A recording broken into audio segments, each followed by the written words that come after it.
Third time's a charm. So I was talking to one of my subscribers over on Instagram, but he's more of a friend. Love you, Juan. And he mentioned to me how he's been having very long and vivid dreams about this apartment complex that he grew up in.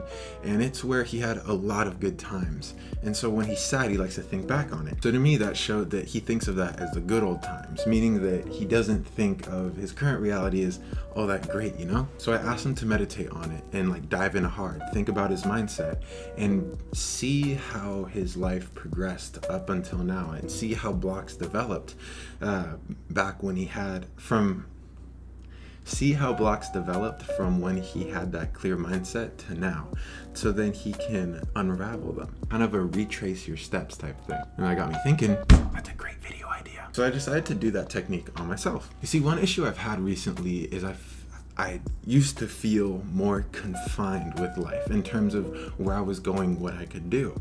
But I remember being a little kid and like, there was no limits. I remember wanting to own a restaurant, but now if I think about a restaurant, I'm like, I gotta have plates, utensils, the tables. I'm not, this video is not about owning a restaurant. You get what I'm saying? It feels confined. So I wanted to rid myself of that because I believe that your life can be as great as you can imagine it. Well, my imagination was hindered. So I dove into my memories and I went back to a time where that didn't exist. So when I was very young, and I just started to progress in my life, and suddenly I remembered hearing, stop playing with your imagination.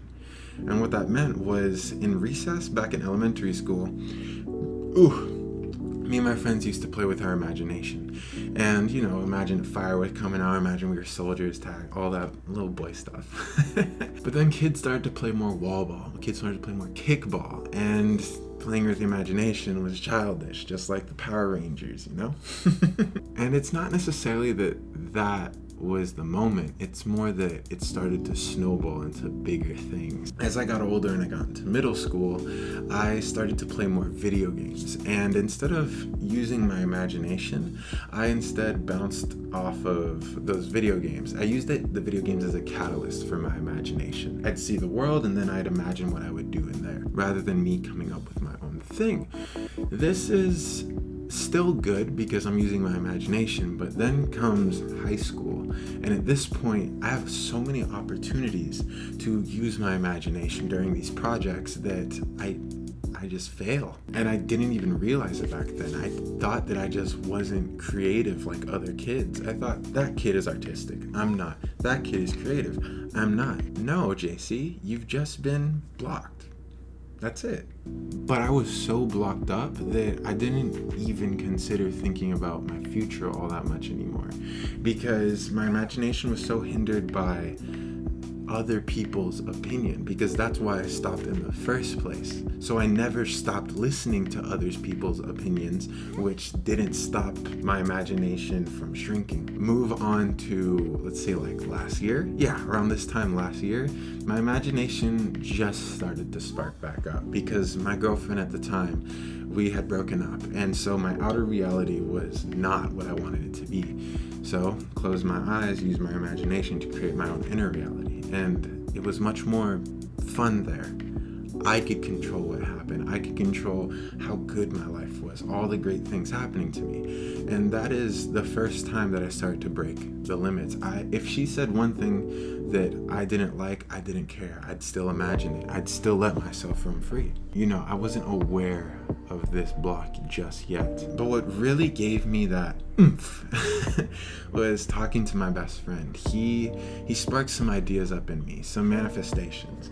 And I really like to imagine what it's like having the thing that I really, really want, because it just feels good.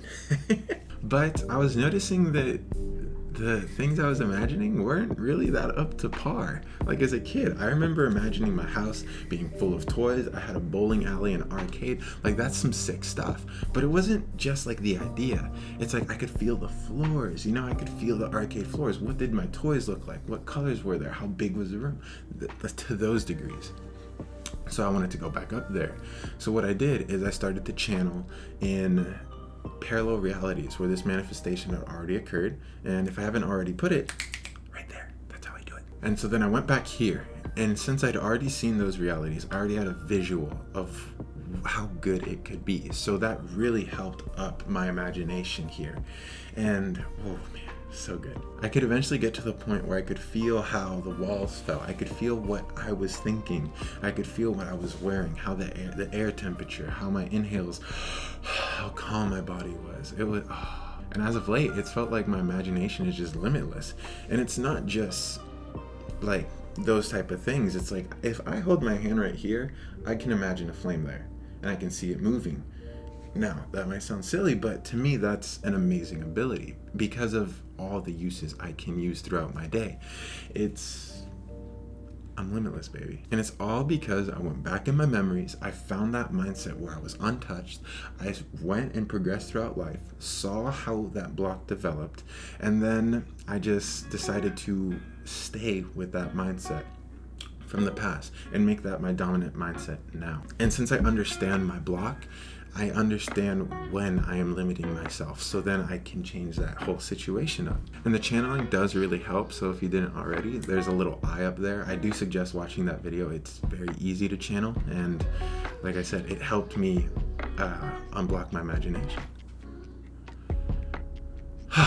So with that, my name is JC. Peace. Hope you guys enjoy.